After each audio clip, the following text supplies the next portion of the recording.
আসসালামু আলাইকুম। রাকিব ট্রাভেলিংয়ের মার্কি স্ট্রিট কলকাতা থেকে মার্কি স্ট্রিটের সুন্দর একটি রাতের বর্ণনা দেওয়ার জন্য আপনাদের মাঝে হাজির হয়েছি। দেখতে পাচ্ছেন মার্কি স্ট্রিটের সেই সুন্দর হাতে টানা রিক্সা নিয়ে যাচ্ছে। এটি কলকাতার অনেক বড় ঐতিহ্য। হলুদ ট্যাক্সিক্যাব এবং হাতে টানা রিক্সা এটাই কলকাতার শত বছরের ঐতিহ্য। এখানে অনেক গাড়ির মাঝে কলকাতার হলুদ ট্যাক্সির একটি আবেগ সবসময় থাকে। আমরা সেরকম একটি ট্যাক্সি নিয়ে আজকে যাত্রা করছি হাওড়া ব্রিজ দেখার জন্য।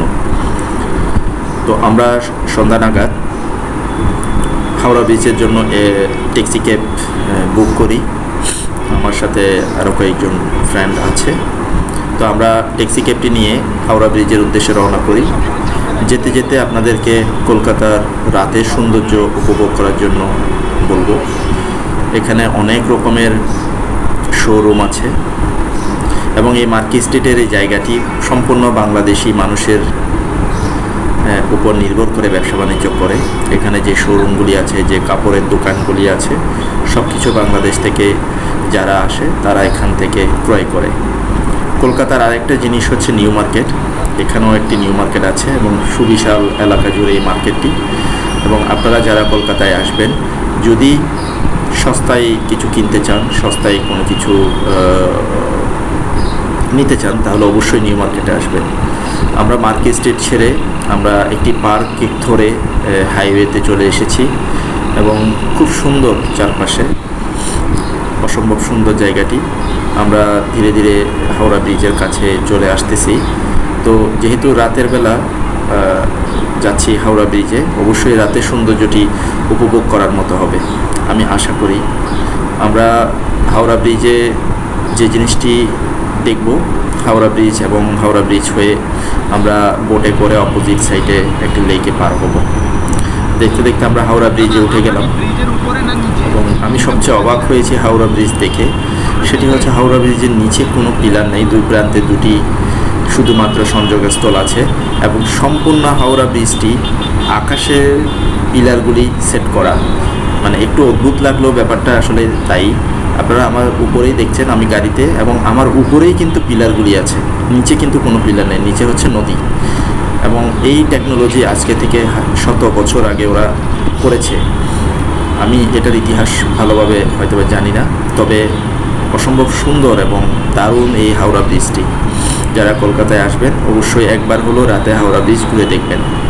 এখানে 4 লেন আছে, দুই পাশে মানুষ পারাপার বা পায়ে হেঁটে পারাপারের জন্য সুন্দর একটি ব্যবস্থা আছে এবং মিডল পয়েন্টে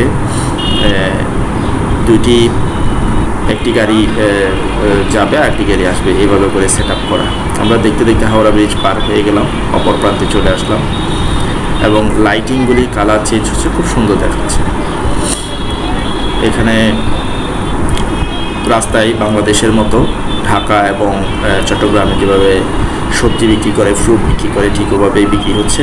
দেখতেই পাচ্ছেন হাওড়া ব্রিজের দুপাশে মানুষ চাকরি শেষ করে, ব্যবসা বাণিজ্য শেষ করে বাজার সদাই করছে। তো হাওড়া ব্রিজে আমি যে জিনিসটি দেখে সবচেয়ে বেশি ভালো লেগেছে সেটি হচ্ছে এখানে মানুষের যেই সমাগম বা মানুষের যে আনাগোনা, এটি অসম্ভব রকম ক্লাউডলি হয় এবং বেশি মানুষ এখানে আসলে বসবাস করে কলকাতা শহরে। এবং আমি হাওড়া ব্রিজের সেই ভিউটা নেওয়ার জন্য আমরা হাওড়া ব্রিজ থেকে হেঁটে নদীর পাশ ধরে একটি ঘাটে গেলাম।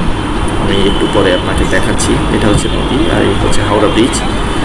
হাওড়া ব্রিজের লাইটিংটা কিছুক্ষণ পরপর চেঞ্জ হয়, তো দেখতে খুবই সুন্দর, খুবই সুন্দর। যারা কলকাতায় এদিকে আসেন।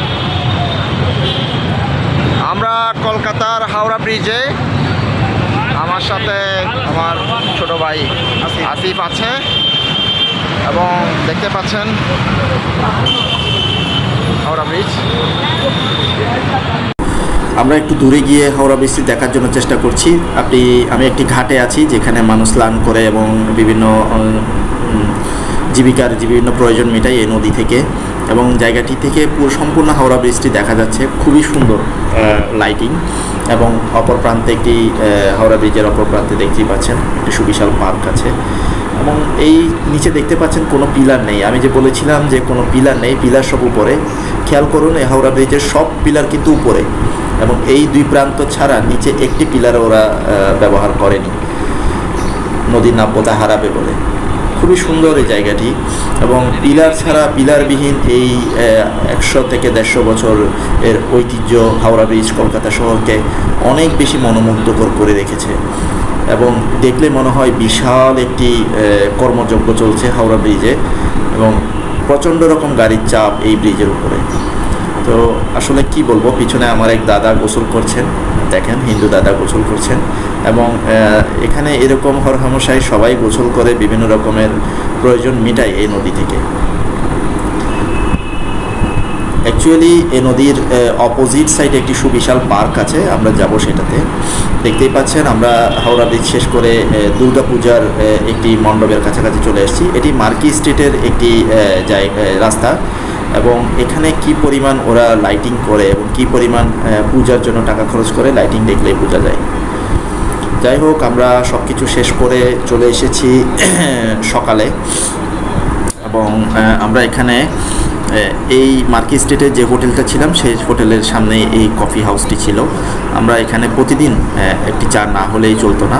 তো ভালো লাগলে ভিডিওটি অবশ্যই লাইক, শেয়ার, কমেন্ট করবেন, এবং পরবর্তী ভিডিওর জন্য অপেক্ষা করবেন। ধন্যবাদ। আসসালামু আলাইকুম।